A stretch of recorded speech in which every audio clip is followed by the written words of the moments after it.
এই কুয়াটা নিয়ে কত গল্প শুনেছি দাদি। বলে এক সময় নাকি রাজার কন্যা এখানে এসে স্নান করত। আজ আমরা সেই জায়গাতেই থাকি, ভাবতেই কেমন অদ্ভুত লাগে।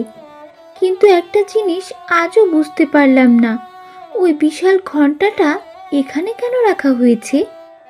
কি রে দিদি ভাই, তুই একা একা এখানে বসে কি ভাবছিস? আমি তোকে খুঁজতে বের হয়েছিলাম, সকাল থেকে কোথায় ছিলি তুই? এই জঙ্গলটা যত সুন্দর ততটাই ভয়ঙ্কর, একটু সাবধানে না থাকলে বিপদ। দাদি, আমি একটু গায়ের দিকে গিয়েছিলাম চাল আনতে। ভাবলাম দিনের আলো থাকতেই সব কাজ ছেড়ে ফেলি, রাতে তো বের হওয়া যায় না। কিন্তু দাদি, সত্যি বলো তো, আমরাই দুটি মানুষ এই জঙ্গলে কিভাবে এতদিন টিকে আছি?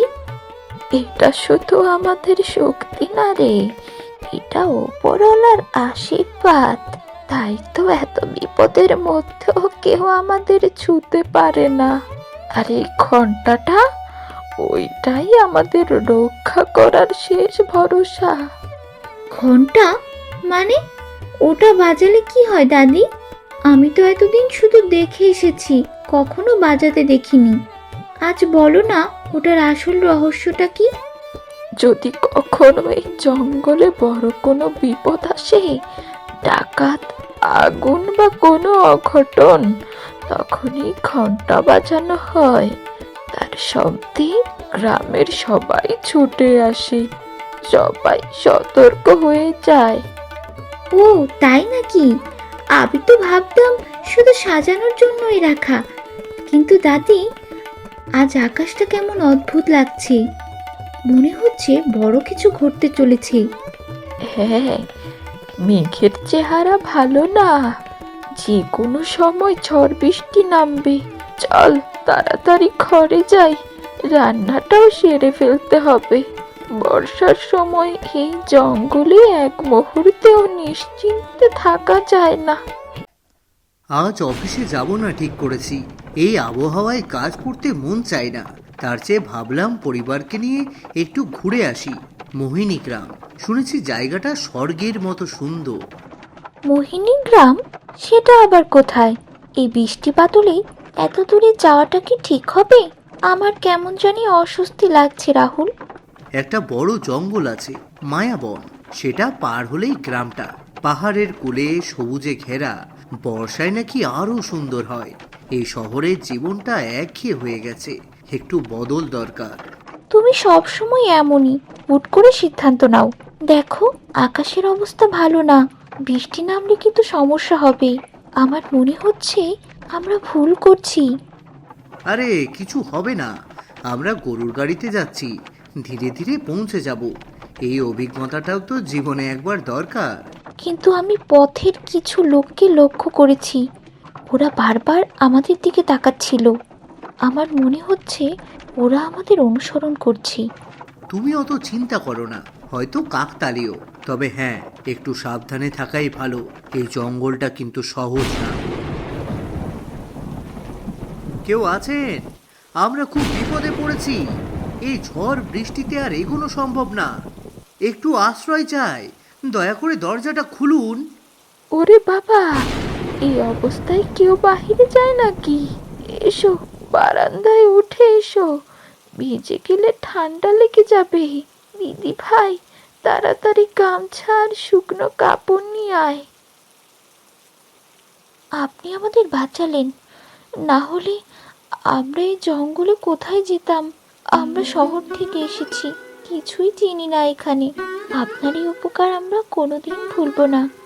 ভয় পেও না, আমরা এখানেই থাকি। আমি আর আমার দাদি।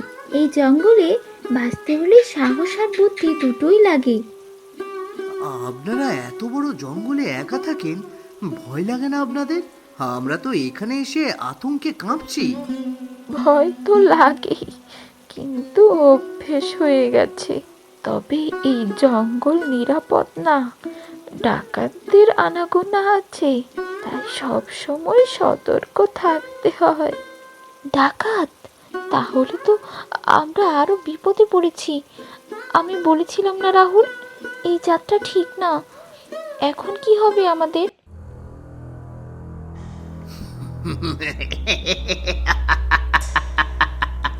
অবশেষে ফাঁদে পড়েছিস।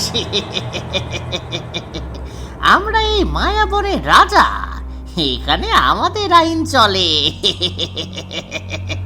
যা আছে সব বের কর, না হলে কারো প্রাণ রক্ষা হবে না।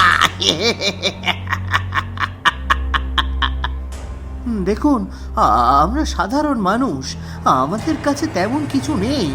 আমাদের ছেড়ে দিন, আমরা এখান থেকে চলে যাব। আমার পরিবারকে দয়া করে কিছু করবেন না। চুপ!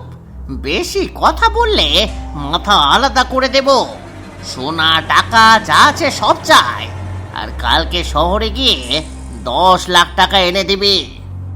না, আমরা এত টাকা কোথায় পাবো? আমাদের সব নিয়ে নিন, কিন্তু আমাদের ছেড়ে দিন। আমার স্বামীকে মারবেন না। এই শয়তানের দল, আমার দাদির সাথে খারাপ ব্যবহার করবি না, না হলে এমন শাস্তি দেব জীবনেও ভুলবি না। তুই ভাবছিস আমরা অসহায়?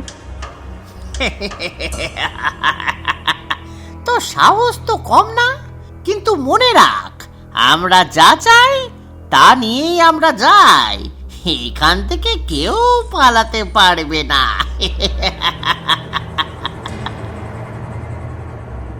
উস্তাদ, মশা তাড়ানোর একটা ধূপ বানাতে পারি আমি। এই জঙ্গলে না হলে তো থাকা যাবে না। আমার হাত খুলে দিন, আমি বানিয়ে দিচ্ছি। ঠিক আছে, কিন্তু কোনো চালাকি করলে মেরে ফেলবো। খুলে দাও ওর বাঁধন, দেখি কি করে। সবাই একটু কাছে আসুন, এটা কাছ থেকে নিলে কাজ করবে। চোখ জ্বলছে, কিছুই যে দেখা যাচ্ছে না। এটা কি করলি তুই? আমরা অন্ধ হয়ে যাচ্ছি। আরে বাবরে বাপ, রে বাবরে। এটাই তো আমার খেলা, চোখে দেখতে না পারলে ধরবি কিভাবে? দাদিজি, তাড়াতাড়ি সবার বাঁধন খুলে দাও। আজ বুঝবি মেয়ে মানুষকে দুর্বল ভাবার ফল কি। এই জঙ্গল শুধু তোদের না, আমরাও লড়তে জানি। এবার শেষ তোদের খেলা। না, এই শব্দ, গ্রামের লোক আসছে। পালাও পালাও এখান থেকে, পালাও পালাও এখান থেকে।